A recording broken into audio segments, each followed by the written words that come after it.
paz seja com todos. Estou aqui junto com o irmão Jefferson novamente para nós discorrermos juntos mais um ponto fundamental de fé muito importante da Igreja de Deus, que se chama a oração e o jejum. Mais uma vez, vamos aqui utilizar de uma lição já pronta para juntos nós entendermos um pouco melhor sobre a questão da oração, forma correta da oração e também do jejum. Paz seja contigo, irmão Jefferson. Eu creio que a oração e o jejum é fundamental na vida de um cristão, porque sem esses dois fatores, cristão nenhum sobrevive nesse mundo em que vivemos.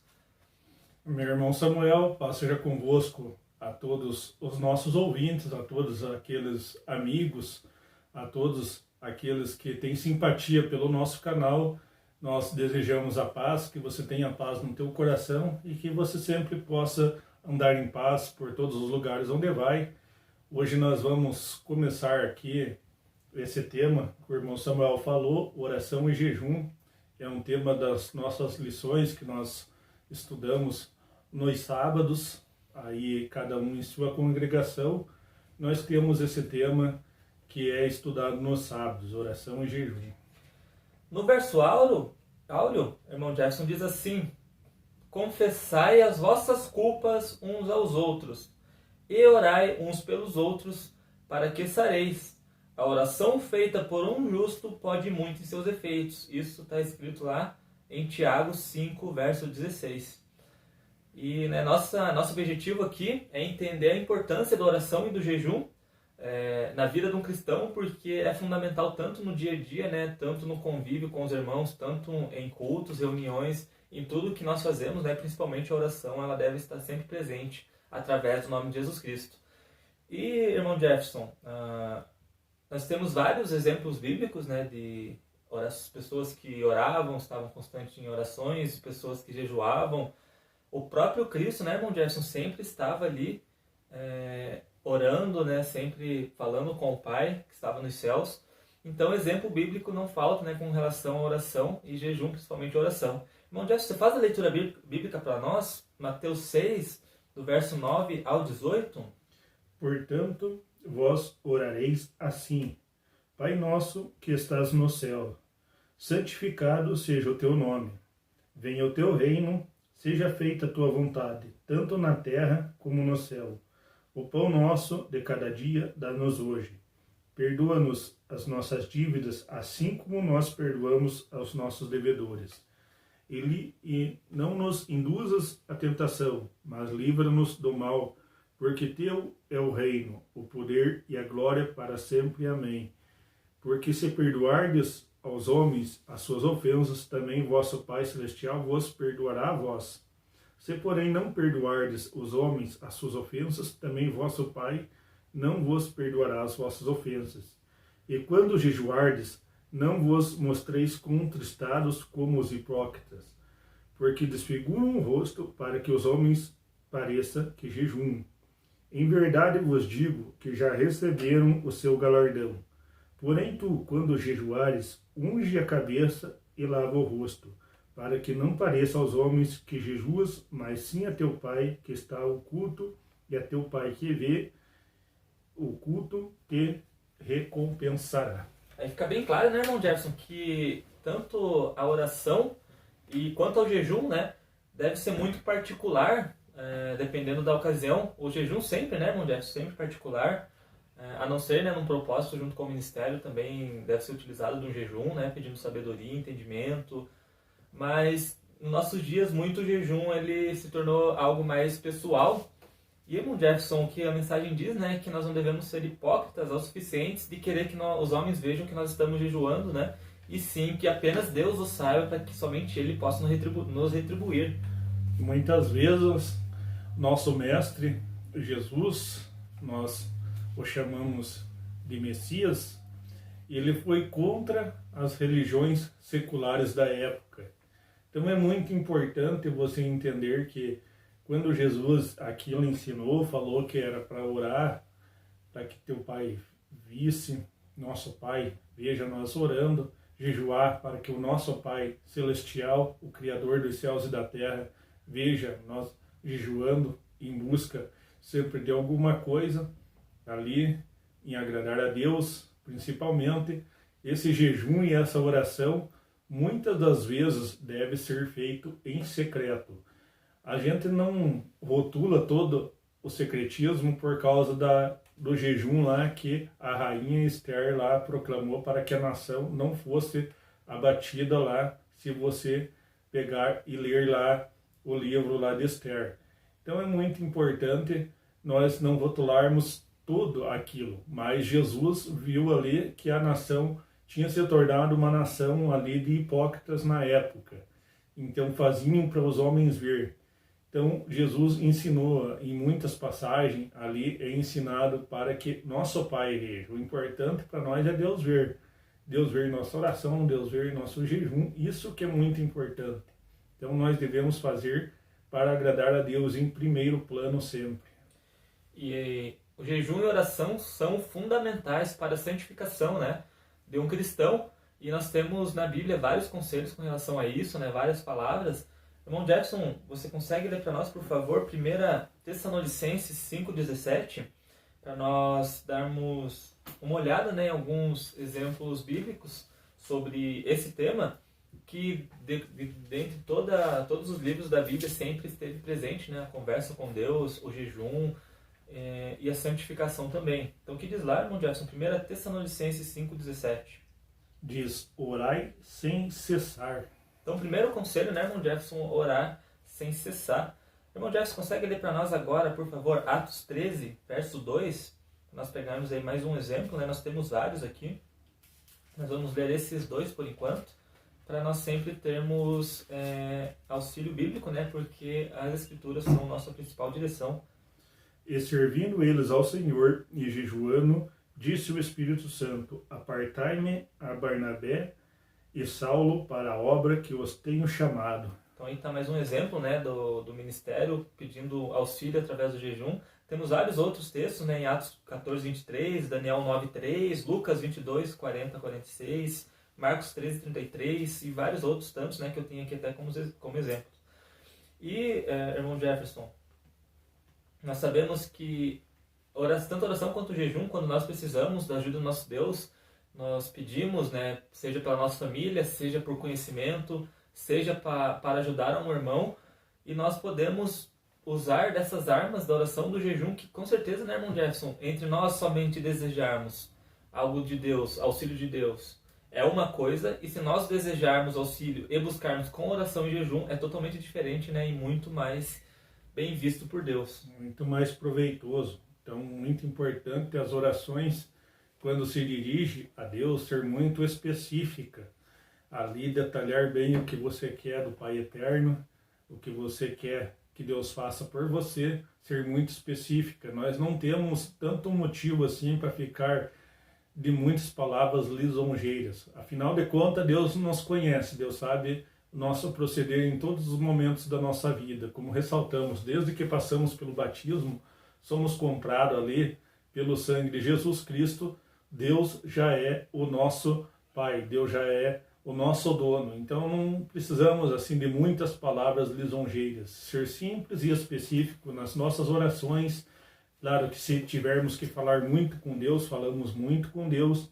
Se tivermos que falar pouco, falamos pouco, porque Deus conhece o nosso coração. A Bíblia mesmo nos diz que antes de pedir, Deus já sabe do que nós necessitamos. O importante da oração é nós ressaltar que nós precisamos daquilo, é nós conversar com Deus.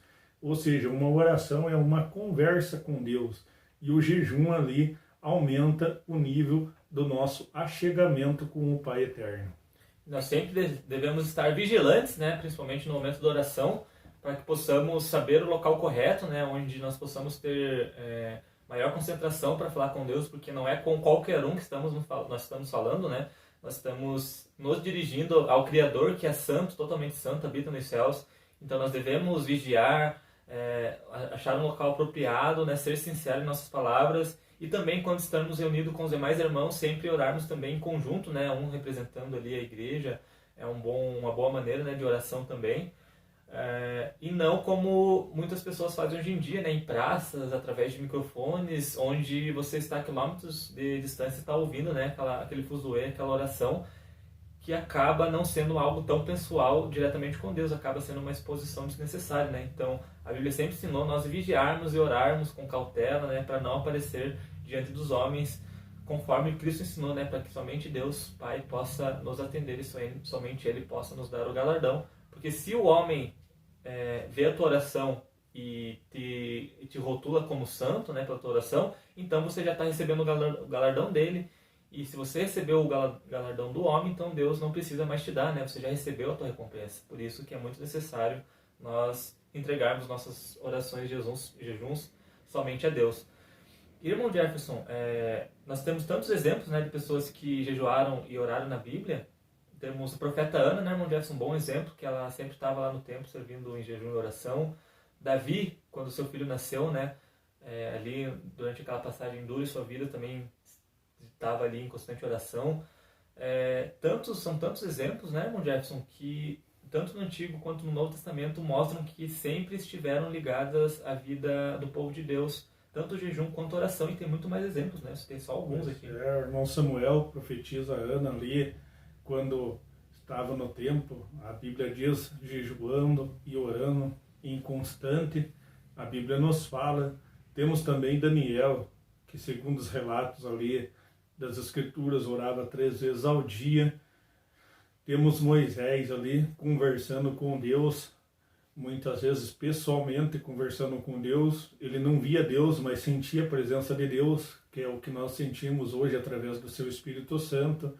Jesus Cristo fazendo a sua oração a Deus, o Pai, porque ele se dirigia ao Pai, nós também devemos fazer como ele, os apóstolos, e ali depois a igreja de Deus guardada no deserto, longe da ira do dragão, longe da fúria dos perseguidores ali, também em constante oração ali, faziam suas orações, seus estudos, seus jejuns.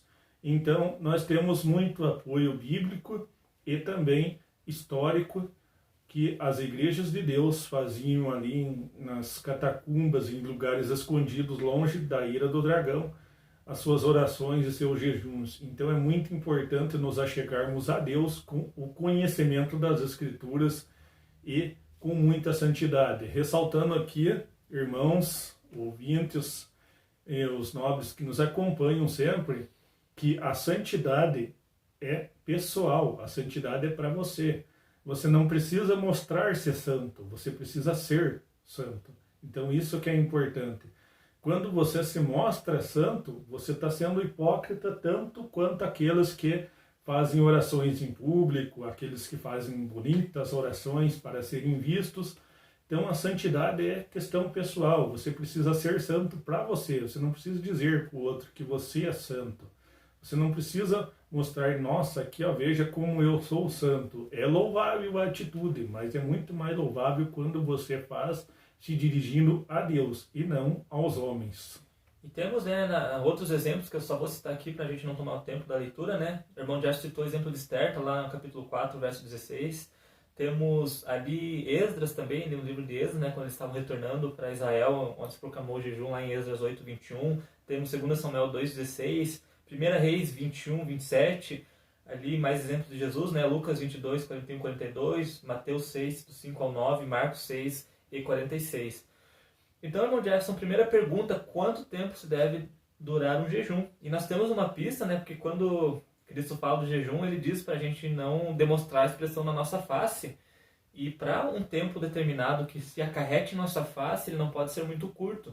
Para nossa face demonstrar que estamos com fome, eu creio que no mínimo em um dia, né? Sem alimentação. É isso aí, sem dúvida, meu irmão Samuel. Você não precisa demonstrar para os outros que você está jejuando. Você precisa demonstrar a Deus, Deus ver que você está jejuando. Então você ali sente fome, você se sente que está se abstendo da comida ali por um período grande. Então o jejum justamente é mais ali de 24 horas. Fecha-se um dia para ser considerado o jejum. Então não é você se abster aí de alguma coisa que você gosta e dizer que está jejuando. Isso aí é coisa do teu pensamento. Então o jejum é se abster da comida ali e da água por um período longo de tempo, onde teu corpo sinta que você está ali se dedicando ao Criador com mais afinco, com mais necessidade. Isso é uma base que temos, né? Na Bíblia, o único exemplo de jejum é quanto à alimentação, né? E a questão do líquido também. Temos outros exemplos de jejuns, lá em Juízes 20, verso 26, 1 Samuel 7, 6, Lucas 5, 33 também, né? E tem essa passagem que eu citei de Jesus, ele falando da expressão no rosto, né? Lá no capítulo 6 de Mateus, a partir do verso 16.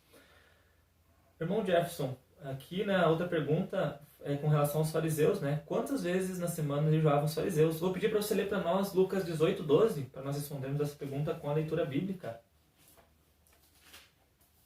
Bem importante, né? Vocês também estarem acompanhando com suas Bíblias para confirmarem aquilo que falamos aqui, né? Para sempre estar fundamentado no que a Escritura diz. Lucas 18, 12. Jejuo 2 vezes na semana e dou o dízimo de tudo o quanto possuo. Então aí é um exemplo de jejum na Bíblia, né? Que chegavam eles e esses homens, né? Faziam jejum 2 vezes na semana. Irmão Jefferson, agora eu te pergunto, a terceira pergunta aqui. Como se deve terminar a oração e o jejum?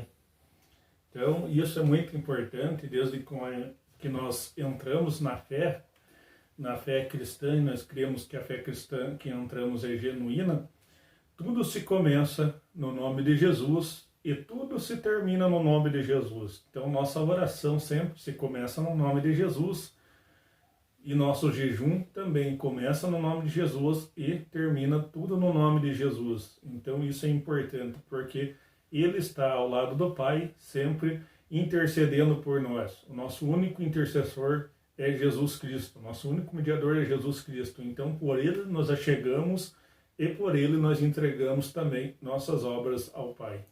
E você pode conferir, né, isso que o irmão já citou nas Escrituras, consultando 1 Timóteo 2,5, Atos 4, verso 12, Hebreus 1, verso 4, Filipenses 2, verso 9 e 10, né, onde até ensina que tudo que devemos fazer, né, é em nome de Jesus, porque Ele é o único mediador. Aqui também nos diz na pergunta 4, né, que pergunta se devemos orar pelos nossos inimigos. Isso é muito claro, né? A resposta é sim, você encontra lá em Lucas 6, 28. E a quinta pergunta é bem interessante, irmão Jefferson, nós comentarmos. Ele pergunta assim: devemos orar por todos os que solicitam? E se um irmão pecou, oramos também? Então, irmão Jefferson, vou pedir para você comentar, porque tem uma questão bem importante com relação a isso, né? Isso nós encontramos na carta de Tiago 5, verso 19 e 20, se você quiser ler para nós também, para a gente deixar bem específico, né? Porque a Bíblia fala que há certos tipos de pecado que nós não devemos orar pelos nossos irmãos. Então, vamos ver o que está falando ali. Tiago 5, verso 19 e 20.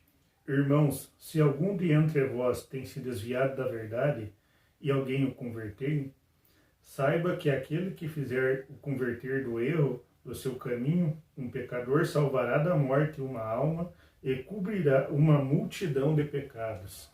Então ele fala da primeira questão, né?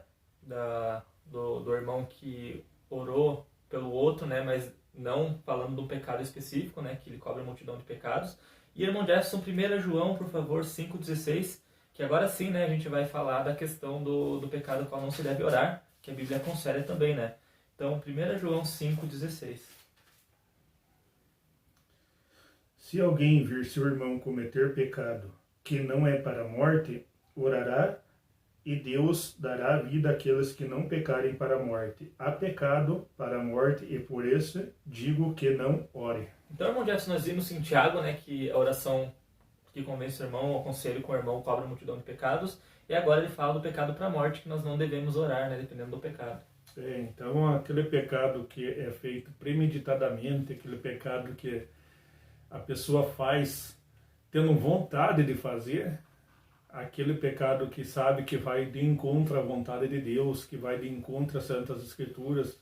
A Bíblia diz: não faça, você tem vontade no teu coração de fazer, você premedita antes para fazer, aquele pecado é o pecado que é para a morte.